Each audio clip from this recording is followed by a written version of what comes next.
3-4 minute की। गौहर साहब। बिस्मिल्लाहिर्रहमानिर्रहीम। जनाब स्पीकर, आपको माइक दें। जनाब स्पीकर, अगरचे पेट्रोलियम मिनिस्टर ने जुलेखा की सारी किताब ख़त्म ही कर दी, पर अवाम को ये नहीं बताया कि इतनी प्राइस क्यों बढ़ाई। जुलेखा की किताब सारी पढ़ ली, पर अवाम को जवाब नहीं दे सका सिर्फ 30 सेकंड का कि इतनी प्राइस दुनिया के बरक्स आपने क्यों बढ़ाई है। इस ईवान में बैठने वाले हम में से हर एक का ये आईनी जिम्मेदारी है, ये फ़र्ज़ है कि अवाम के साथ महंगाई के मसले को अवामी समझ करके हम बहस करें। वो सियासी मसाइल नहीं है, उस पर टैक्स बजाना नहीं होता। जनाब स्पीकर, अवाम को अपनी ज़िंदगी की पड़ी है, ये टैक्स बजाने का वक्त नहीं है। ये अवाम को जवाब दे है, ये बताएं अवाम को। सारी दुनिया में हमें एहसास है इस बात का। आईन ये जिम्मेदारी हमें देता है जनाब स्पीकर कि अवाम की वेल बीइंग ही हमारी जिम्मेदारी है। उसी के लिए हम यहाँ बैठे हैं, उन्हीं की टैक्स से हम तनख्वाहें लेते हैं और हम उनको जवाबदेह हैं और इनकी बेहतरी के लिए काम करें। बताएं, हमें एहसास है जंगें जब दुनिया में छिड़ती है तो सारी दुनिया अफेक्ट होती है। हम खित्ते के सारे इस जंग का हमें एहसास है। दुनिया के 96 कंट्रीज में जनाब स्पीकर प्राइस में रद्दोबदल हुआ है, लेकिन वियतनाम के बाद सबसे ज्यादा प्राइस आपने बढ़ाई है। अवाम को एक चीज याद रखो, नाइजीरिया से भी ज्यादा टैक्स आपने बढ़ाई है। अवाम को आपको वोट न देने की सजा मत देना, प्लीज अवाम को सजा मत देना। आप अवाम को और क्या सजा देंगे? अपना जहाज उड़ाने के लिए आपने उन पे गोबर टैक्स तक लगा दिया, और चाहिए कुछ? दुनिया का पहला मुल्क आप बन गए। हम मुतालबा करते हैं, आप बताएं। आप नाकाम हो चुके हैं, आप तो कभी कामयाब थे ही नहीं। जिनके पास अवाम का मैंडेट ना हो उनका दिल डरता नहीं है, वो आराम से सो रहे होते हैं। मैं कल एक फेडरल मिनिस्टर का मैं नाम नहीं लेना चाह रहा था, कल वो जिस शान और शौकत से जा रहा था, मुझे दुख हुआ है। जब अवाम को इतनी उनकी तकलीफ है कि वो बाइक से साइकिल पे आए, वो कौन मिनिस्टर होगा जो 10-10 गाड़ियों में जाता है? शेम करनी चाहिए हमें। नाम नहीं लेता लेकिन यहां बैठा हुआ है। बड़ी अफसोस की बात है जनाब स्पीकर। जनाब स्पीकर, ये अवाम को ये बताएं, हमारा दुश्मन मुल्क है, यहां पर पड़ोसी हमारा दुश्मन मुल्क सही, लेकिन आप बनाए दुश्मन मुल्क ने। अगर आप ये कह रहे हैं कि दुनिया में प्राइसें बढ़ी हैं, वो सिर्फ हमारी घर की प्राइसें बढ़ी हैं, हमें पेट्रोल किसी और दुनिया से आती है, बाकी दुनिया ने प्राइसें क्यों नहीं बढ़ाई? जब दुनिया ने 3% प्राइसें बढ़ाई, पहली रात आपने 20% बढ़ाई। अभी जब दुनिया में 7% प्राइसें बढ़ गई हैं तो आपने 54 और 42% प्राइस बढ़ाई है। बताइए क्यों आपने बढ़ाई है? जनाब स्पीकर, वो मोबिलिटी मैनेजमेंट का आपका क्या बना? मैनेजमेंट की यस, आप पॉइंट्स नोट कर ले, बिल्कुल जवाब दे।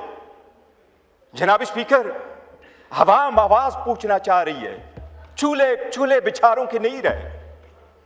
हम करोड़ों की गाड़ियां ले रहे हैं। मैंने हमेशा से आपको कहा है कि प्लीज कुछ करो, इवन इस हाउस की प्राइस जो एक्सपेंसेस है उसको कम करो। ऑस्टेरिटी होती है, यही होता है रियासत मदीना, यही होते हैं मुसलमानों की हुकूमत, यही है जिसके नीचे हम, इसके तले नीचे हम बैठे हैं। यही वो अल्लामा क़ाइद आज़म था जिसने ये कहा था कि मेरी लाइफ ऐसी गुजरेगी जो आम पाकिस्तानी की लाइफ गुजरेगी। आप आवाम को जवाब दें, आप आवाम को बताएं आपकी ऑस्टेरिटी प्लान कहां आवाम में चढ़ गई। आप आवाम को ऑस्टेरिटी प्लान का नहीं बता सके। आप आवाम को बताएं, अगर ऐसा ही है तो बोले उठ के बताएं। आपके पास ओगरा के कानून के मुताबिक, रूल्स के मुताबिक 20 दिन का स्टॉक होना चाहिए था। अगर स्टॉक नहीं था तो क्यों नहीं था? अगर था तो प्राइस क्यों बढ़ाई थी? ये दुनिया भर तक लोग आपका पीछा करते रहेंगे, इतनी प्राइस क्यों बढ़ाई? जनाब स्पीकर, सिंपल बात है, ये सिर्फ इस बात की नहीं है। एक चीज मोबिलिटी का आया, मोबिलिटी करेगी।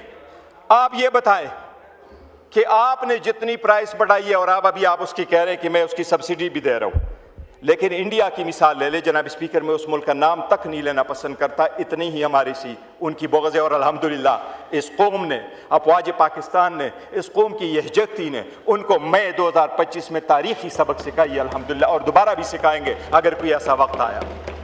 लेकिन जनाब स्पीकर, एक दूसरे को देखो तो सही।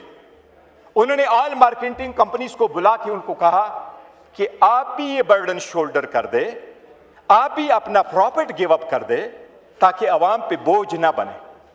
आपने क्यों नहीं किया? सब्सिडी वो तो लेते रहे सारी दुनिया से, वो करोड़ों रुपए वो बाहर लेके गए, उन्होंने क्यों नहीं किया? आप उनको क्यों शोल्डर नहीं कर सकते? जो अवाम कर रही है, बाइक से साइकिल पे आ गई है, तो ऑयल मार्केटिंग कंपनी क्यों नहीं कर सकती? जनाब स्पीकर, आप सब्सिडी दे रहे हैं। वज़ीर आज़म ने रातों रात अनाउंस किया अवाम को खुश करने के लिए कि मैंने 80 रुपए कर दिया। आप बताएं, क्या आपके पास और ऑप्शंस अवेलेबल थे? बाकी दुनिया ने तो इतनी नहीं बढ़ाई है ना। तो अगर आपने 80 रुपए की प्रोजेक्ट दी है, सबसे पहली बात मैं हमेशा ये कहता हूं जनाब स्पीकर, हम कुछ भी काम करें कानून से मारवा काम न करें। वज़ीर आज़म ने इवन कैबिनेट को भी कंसल्ट नहीं किया जो डिसीजंस किए। लेकिन जो भी आपने डिसीजन किया, आपने पेट्रोलियम डेवलपमेंट लेवी 160 रुपए है आपकी, आपने सिर्फ 80 रुपए उनको दे दिए अवाम को। आपने पूरा क्यों गिव अप नहीं कर दिया? आप क्यों नहीं डील कर सकते हैं IMF के साथ? IMF को ऑन बोर्ड ले लेते। Even if you have to withdraw from the scheme, वो हम नहीं चाहेंगे, वो आपको ज्यादा पता होगा, ज्यादा रिस्पॉन्सिबिलिटी का मुजाहरा करना चाहिए ताकि मुल्क की जो इकनॉमिक सिचुएशन है वो खराब ना हो। लेकिन आप कब तक अवाम से मांगेंगे? पहले आप कहते हैं कर्जा उतारो, मुल्क संवारो। अवाम ने हमेशा से इस मुल्क का हेल्प कर दिया, कभी आप भी उनके चूल्हे का ख्याल रखो, ये भी आपका फर्ज है। और जो भी हुकूमत हो, चाहे ये साइड हो चाहे वो साइड हो, वो भी इसको करे। मैं वाइंड अप करूँ, एक सेकंड जनाब स्पीकर, और मैं आपसे एक रिक्वेस्ट करूंगा, मैं तो वाइंड अप कर लूंगा, लेकिन जनाब स्पीकर सबको सुनना चाहिए। और मैं ये भी रिक्वेस्ट करूंगा कि इसको कल पे भी इवन ले जाए, ताकि अगर कल सेशन हो तो वो कर दे। जनाब स्पीकर, मैं हुकूमत से ये भी मुतालबा करूंगा कि फ्री ट्रांसपोर्ट आपने कर दिया, इस्लामाबाद में फ्री ट्रांसपोर्ट होगी, पंजाब में फ्री ट्रांसपोर्ट होगी। ए बादशाहाना फैसले ना किया करे। आवाम को फ्री ट्रांसपोर्ट आपने देनी है तो जिस सिस्टम के थ्रू आपने देनी है ज़रूर कर दे। आवाम को आपने जिस चीज़ से रिलीफ देनी है आपने उनको दे दी है। ट्रांसपोर्ट में किसको फ़ायदा मिलेगा आप नहीं बता सके। आप सब्सिडी देंगे। मैं हमेशा से लास्ट बजट पे मैंने कहा था कि ऑलमोस्ट 700 अरब रुपए हमने बेनज़ीर इनकम सपोर्ट पे दे दी है, लेकिन बहावल नगर में हमारी एक औरत जो थी वो भूख की वजह से मर गई थी। जनाब स्पीकर, आप जो ट्रकों को पैसे देंगे, कभी यह तो नहीं है कि सिर्फ अपने ट्रकों को देंगे और हमारे वालों को नहीं देंगे, सारी दुनिया PTI की है, उनको भी देना है। जनाब स्पीकर, आप सब्सिडी देते हैं तो सब्सिडी मिसयूज और अब्यूज से रोकें। सब्सिडी किसी ऐसे के पास नहीं जानी चाहिए जिनका हक ना हो। ये आवाम का पैसा है, कोई जेबों से नहीं लेके आते। तो मैं ये रिक्वेस्ट करूंगा कि आप सब्सिडी लेके आए। जनाब स्पीकर, एक और बात सरसरी में जरूर करूं, हम बड़े ख्वाह हैं कि मुल्क अच्छा रोल, एक सेकंड 30 सेकंड। जनाब स्पीकर, मैं ये भी अर्ज करूंगा, हुकूमत ने कहा हम मीडिएशन रोल प्ले कर रहे हैं। हम चाहते हैं पाकिस्तान हर फोरम पे बेहतरीन रोल प्ले करे। हम चाहते हैं कि हमारा दुनिया के सारे ममालिक के साथ, खासकर इस्लामी ममालिक के साथ बेहतरीन रोल हो। लेकिन जनाब स्पीकर, वज़रा साहिबान यहाँ बैठी हुई हैं, वज़ीर आज़म कभी इधर आए नहीं है। ये पाकिस्तान की इस हिस्ट्री का पहला वज़ीर आज़म है जो कभी इस पार्लियामान में आके उन्होंने क्वेश्चन आंसर नहीं किए। इमरान अहमद खान नियाजी था जो हर वक्त इनके क्वेश्चन लेता था और वो जवाब देता था, क्योंकि वो अवामी वज़ीर आज़म था। जनाब स्पीकर, मैं इनसे ये कहूँगा कि वज़ीर आज़म से मैं इतना कहूँगा और इनके कैबिनेट को कि अवाम को, इस पार्लियामान को ज़रूर बताए आपका क्या क्या रोल है, आप क्या क्या प्ले कर रहे हैं। अवाम को इत्मीनान में ले ले। हमने हमेशा कहा है विल स्टैंड बाय पाकिस्तान, हम पाकिस्तान के लिए हैं, पाकिस्तान के इंटरेस्ट सबसे पहले हैं। जनाब स्पीकर, वो अवाम को ज़रूर बताएं कि आप क्या कुछ कर रहे हैं। शुक्रिया जनाब स्पीकर। 20 मिनट के लिए